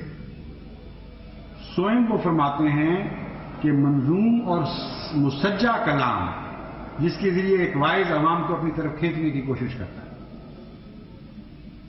یہ آپ نے اگر بعض مساجد سے بات سنے ہوئے ہوں، درس سنے ہو، تو آپ کو سمجھ آ جائے گی کہ حضرت امام غزالی کیا بیان فرمانا چاہتے ہیں۔ گا کر کچھ قرآن حدیث کی بات ہو رہی ہے، ساتھ زلیخا کے قصے گا کے شروع کر دیے، ہیر بھی چل پڑتی ہے بیچ میں۔ یہاں تک حال ہے کہ فلمی گانے بھی بیچ میں گائے جا رہے ہوتے ہیں قرآن کریم اور حدیث کی تشریح میں، اور معراج تک پہنچا دیتے ہیں پہنچانے والے، نعوذ باللہ من ذالک۔ ایک وائز صاحب فرما رہے تھے بڑے جھوم کے، غالباً یہ چھپا بھی ہوا ہے کہ جب معراج پہ حضرت صلی اللہ علیہ وسلم تشریف لے گئے، ایک شیعہ عالم صاحب تھے، تو اس وقت خدا تعالیٰ نے ان سے پوچھا کہ چپ چپ کھڑے ہو، ضرور کوئی بات، نئی ملاقات ہے، یہ پہلی ملاقات۔ انا للہ و انا الیہ۔ محمد مصطفیٰ صلی اللہ علیہ وسلم تو اس وقت بھی خدا کے ساتھ بس رہے تھے جب پہلے کچھ نہیں ہوا تھا، جب آدم ابھی اپنی تخلیق کی مٹی میں لت پت کروٹیں بدل رہا تھا، اس سے بھی پہلے حضرت محمد مصطفیٰ صلی اللہ علیہ وآلہ وسلم خاتم النبیین تھے اور اپنے رب کے حضور حاضر تھے۔ اور تم یہ کہہ رہے ہو کہ پہلی دفعہ وہاں ملاقات ہوئی جا کے معراج پر، اس سے پہلے خدا تعالیٰ نے خود ہی کہہ دیا اور فلمی گانے سے بہتر اس کو آواز نہیں ملی تھی۔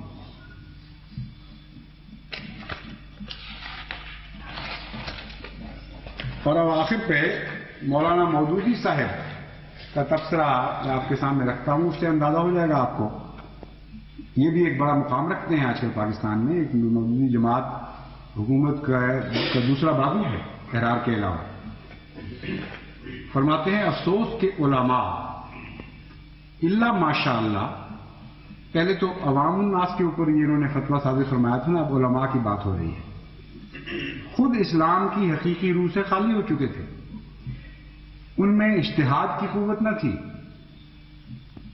ان میں تفقہ نہ تھا، ان میں حکمت نہ تھی، ان میں عمل کی طاقت نہ تھی، ان میں یہ صلاحیت ہی نہ تھی کہ خدا کی کتاب اور رسول خدا کی علمی و عملی ہدایت سے اسلام کے دائمی اور لچکدار اصول اخذ کرتے اور زمانے کے متغیر حالات میں ان سے کام لیتے۔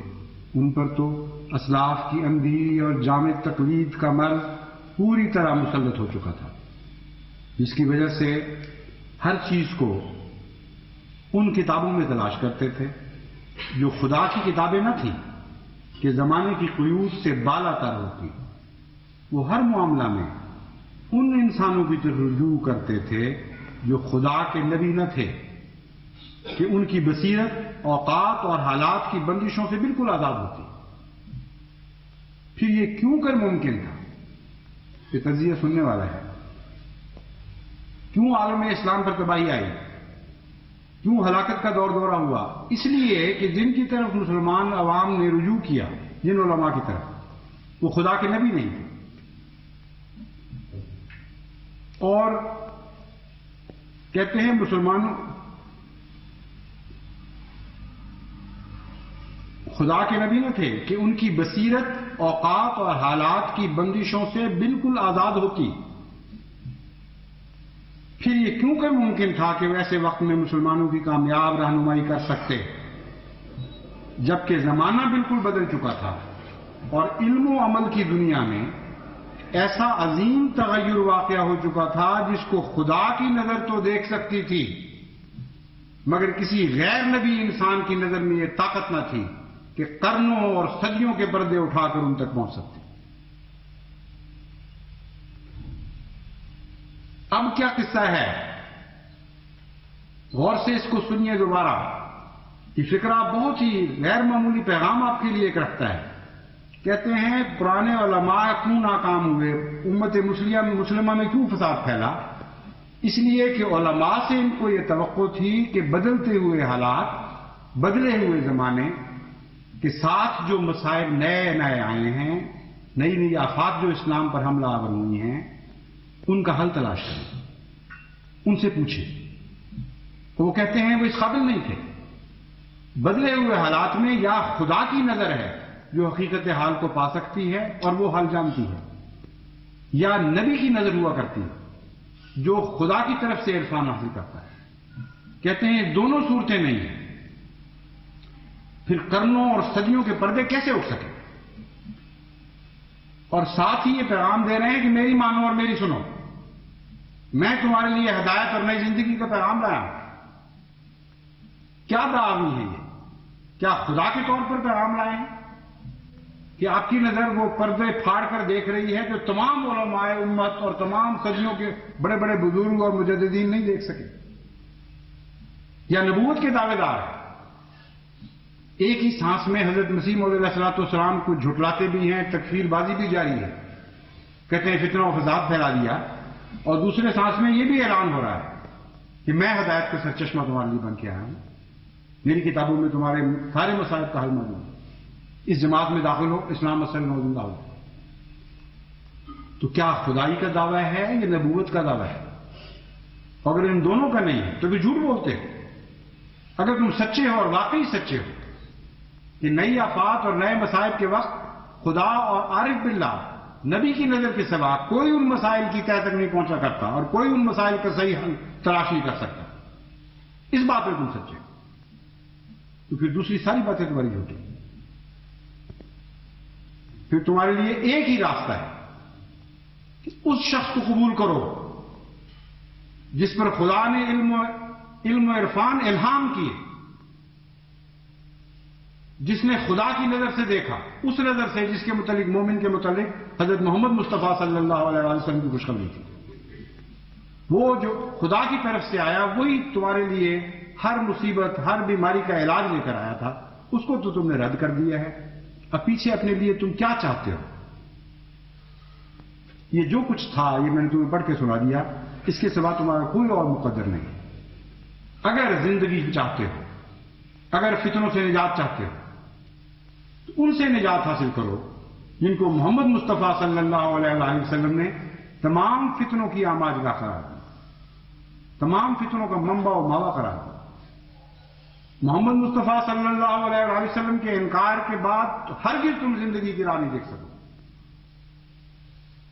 جو مرض آپ نے تشخیص فرما دی اسے لازماً ماننا پڑے گا. آج نہیں مانو گے تو کل تمہاری نسلیں قبول کریں گی اس مرض کو، اس مرض کے ساتھ اتفاق کریں گے، اور وہی علاج ہوگا جو علاج محمد مصطفیٰ صلی اللہ علیہ وسلم نے تجویز فرمایا کہ ایک امام مہدی، امام ربانی کو قبول کرنا پڑے گا، اس مسیح کو ماننا پڑے گا جو تمہارے لیے احیاء نو کے لیے خدا آسمان سے بھیجے گا. اگر نہیں تو پھر ہمیشہ کے لیے ایک موت ہے، اس کے سوا تمہارے مقدر میں اور کچھ نہیں.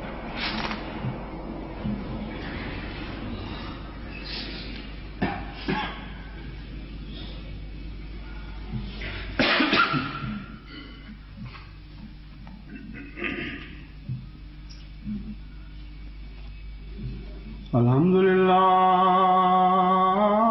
نحمده ونستعينه ونستغفره ونؤمن به ونتوكل عليه ونعوذ بالله من شرور أنفسنا ومن سيئات أعمالنا. من يهده الله فلا مضل له ومن يضلله فلا هادي له.